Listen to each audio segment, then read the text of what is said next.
Kadang-kadang nih, cerita paling keren itu justru datang dari tempat yang nggak kita sangka-sangka. Hari ini kita bakal ngulik sebuah skrip komedi yang kelihatannya sederhana, tapi ternyata di balik semua kekonyolannya ada struktur narasi yang cerdas banget. Ini bukan sekedar lelucon biasa, ini adalah sebuah cerita yang dirancang dengan rapi. Oke, kita langsung mulai aja. Kita mulai langsung dari puncaknya. Dari kalimat yang, ya jujur aja, cukup mengejutkan. Ini adalah akhir dari ceritanya.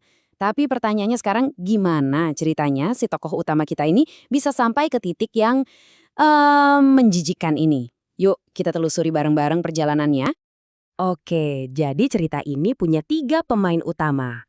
Pertama, Agus, si korban yang apes banget. Lalu ada 2 biang keroknya, Teguh dan Borel. Premisnya simpel banget, sebuah prank kejam yang melibatkan satu bungkusan misterius. Nah, biar kita ngerti kenapa komedi di skrip ini tuh kena banget, kita akan bedah pakai struktur drama klasik. Kita bakal lihat gimana setiap bagiannya saling nyambung, ngebangun tensi lapis demi lapis, sampai akhirnya pecah di puncak komedi yang absurd. Oke, kita masuk ke babak pertama. Ini dia nih, pemicu yang memulai semua kejadian di cerita ini. Disinilah semua kesialan si Agus dimulai. Nah, yang menarik dari sini adalah adegan yang super kacau dan brutal ini ternyata bisa kita urai jadi langkah-langkah yang dingin dan rapi. Ternyata ada metodenya di balik kekacauan ini loh. Menunggu, menyergap, menyerang, dan terakhir mengejek. Inilah fondasi dari keseluruhan lelucon yang mereka bangun. Dan disinilah letak keunikan skrip ini. Di tengah-tengah penghinaan, respons Agus tuh bener-bener di luar nalar. Bukannya marah, dia malah bangga dengan aroma kotorannya sendiri.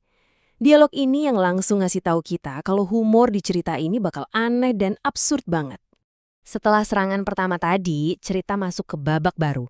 Konfliknya mulai naik, tapi uniknya bukan antara korban sama pelaku, malah di antara para pelaku itu sendiri. Dan inilah yang membuka jalan untuk prank kedua yang jauh lebih rumit. Di sini nih, kita lihat si Teguh mulai mainin perannya. Dia pura-pura merasa bersalah, sementara Borel justru jadi kompor yang manas-manasin. Slide ini jelas banget nunjukin awal mula dari rencana jahat berikutnya yang dibungkus rapi seolah-olah permintaan maaf. Dan sekarang muncul karakter baru, Dewa. Seorang anak kecil yang tanpa dia sadari jadi pion kunci dalam rencana besar Teguh. Kehadiran dia ini jadi titik balik yang penting banget dalam ceritanya. Nah, ini dia bagian paling jenius dari naskah ini. Kita sebagai penonton sekarang tahu kalau permintaan maaf itu bohongan. Kita tahu isi bungkusannya apa. Tapi Agus dan Dewa, mereka sama sekali nggak tahu apa-apa. Inilah yang disebut ironi dramatis. Dan disinilah letak komedinya. Kita tahu apa yang bakal terjadi, dan rasa tegang nungguin mereka sadar, itulah yang bikin kita pengen ketawa. Jadi, berapa sih harga untuk jadi kaki tangan dalam sebuah prank kejam? Buat Dewa, harganya 50 ratus. Angka yang absurd ini nunjukin banget kalau motivasinya itu murni karena uang, nggak peduli misinya apaan. Dan moto hidup Dewa ini udah merangkum semuanya. Dia itu orang yang pragmatis. Bukan jahat, tapi dia cuma lagi kerja. Efisien banget kan cara ngenalin karakternya? Cuma pakai satu kalimat ini doang. Oke, semua bagian dari rencana licik Teguh sekarang udah siap di tempatnya. Korban udah penuh harap, kurir udah dibayar, dan kita sebagai penonton udah nahan napas nungguin momen puncak dari semua ini. Nah, ini poin krusialnya. Agus benar-benar percaya sama kebaikan Teguh. Rasa terima kasihnya yang tulus inilah yang bikin prank berikutnya jadi 100 kali lebih kejam, dan kalau dari sudut pandang komedi gelap, ya 100 kali lebih lucu. Coba kita perlambat sedikit dan lihat gimana ketegangan dibangun di detik-detik terakhir. Pertama, ucapan terima kasih yang tulus dari Agus. Terus, peringatan misterius dari Teguh. Lalu, mereka pelan-pelan mundur, cari jarak aman. Dan terakhir, tangan Agus masuk ke dalam bungkusan. Dan ya, tentu saja, isinya kotoran. Lagi, langsung disambut sama suara tawa kemenangan Teguh dan Borel yang kejamnya minta ampun. Misi mereka berhasil dengan sempurna. Jadi, setelah semua kekacauan itu, apa sih pelajaran soal narasi yang bisa kita ambil dari cerita sederhana ini? Yuk, kita rangkum elemen-elemen kuncinya.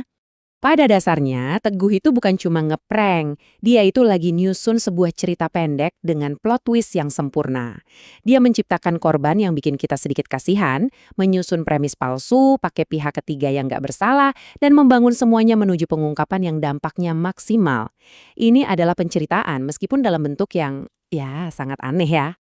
Dan kita tutup dengan sebuah pertanyaan. Di balik semua tawa, ada dinamika yang menarik di sini. Apakah ini murni kekejaman? Atau jangan-jangan ini cara aneh para karakter ini nunjukin ikatan pertemanan mereka? Naskah ini sengaja nggak kasih kita jawaban.